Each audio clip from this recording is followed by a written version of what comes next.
The morning sun rose lazily over the hills surrounding Ika village, casting long shadows over the thatched roofs of the mud huts.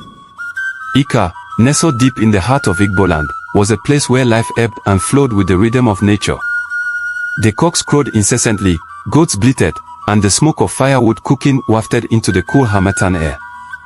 Beneath this idyllic facade, however, lay a story of betrayal, resilience, and redemption.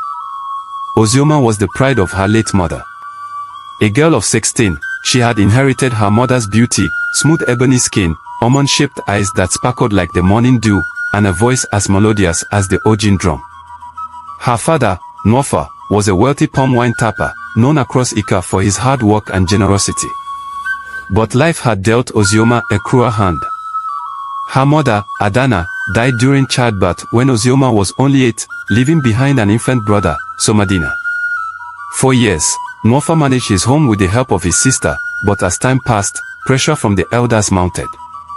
A man cannot raise children alone, they argued. Your children need a mother. Succumbing to their insistence, Nwafa married Nena, a widow from the neighboring village. Nena was as beautiful as she was cunning, a trait that soon revealed itself after the marriage. At first, Nena seemed like a blessing. She doted on Somadina, cooked lavish meals, and kept the compound clean. But as the months passed, her true nature emerged. She treated Ozioma like an outsider, forcing her to do all the chores while lavishing affection on Somadina to win Nwafa's favor. Ozioma endured silently, her heart heavy with sorrow. One fateful evening, Nwafa returned from the bush with a limp. He had slipped from a palm tree and injured his leg. The injury worsened, and soon he could no longer climb trees to tap wine. The family's income dwindled, and Nena's disdain for Ozioma deepened. You eat food meant for my children, she snarled one day when Ozioma asked for a second helping of yam porridge. Lazy girl, go to the stream and fetch water before you starve us all. Ozioma bit her lip to hold back tears and picked up the clay pot. She made her way to the stream, a journey that took her through a thick forest teeming with chirping birds and the occasional rustle of unseen creatures. The villagers whispered that the forest was enchanted, home to ageless spirits that watched over Ika.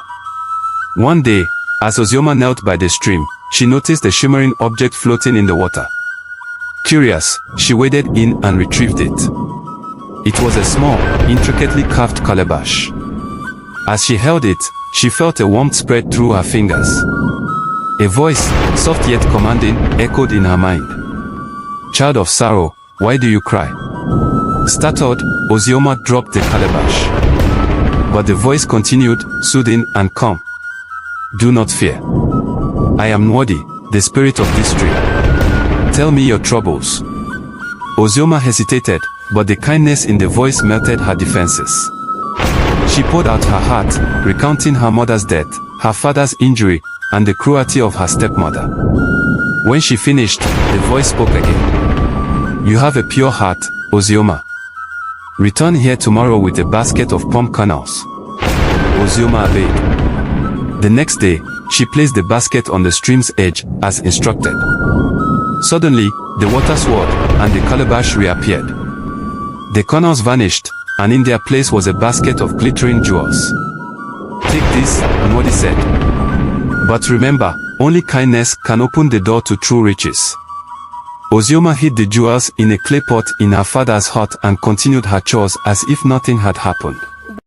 She planned to sell them discreetly to ease her family's burdens. But her stepmother was always watching. One evening, Nene discovered the hidden pot. Her eyes widened with greed as she fingered the jewels. Where did you get this? She demanded, shaking Ozioma by the shoulders. Terrified, Ozioma told her about the spirit in the stream. Nene's mind raced. If a basket of palm kernels could yield such wealth, what would a sackful bring? The next morning, Nena woke up early, carrying a large sack of palm kernels. She ignored Ozioma's warnings about the spirit's instructions and marched to the stream. Dumping the kernels on the bank, she shouted, Nwadi. I am here for my share of the riches. The water remained still. Frustrated, Nena kicked the sack into the stream. Suddenly, the water churned violently, and a dark shadow rose. Nwadi's voice boomed, no longer kind. greedy woman, your heart is full of malice. You seek riches without kindness, but you shall reap what you sow. Before Nena could run, she was pulled into the water by unseen hands. The villagers later found her drenched and shivering on the stream bank, her sack empty. She never spoke of what she saw, but she returned home subdued and weary of Ozioma. With time, Ozioma sold some of the jewels and used the money to treat her father's injury and rebuild their home. Her kindness did not go unnoticed. The villagers began to admire her resilience and compassion. Even Nena, humbled by her ordeal, softened her attitude, though the bitterness never fully left her heart. Years later, Ozioma married a kind farmer from a neighboring village. The couple built a life filled with love and prosperity, proving that goodness always triumphs over wickedness. As for Nena, she lived the rest of her days in quiet regret, a reminder that greed and malice bear no fruit in the fertile soil of Ika. And so, the story of the wicked stepmother and the virtuous girl became a cautionary tale in Ika, passed down through generations to remind all who heard it that the heart, above all else, determines one's fate.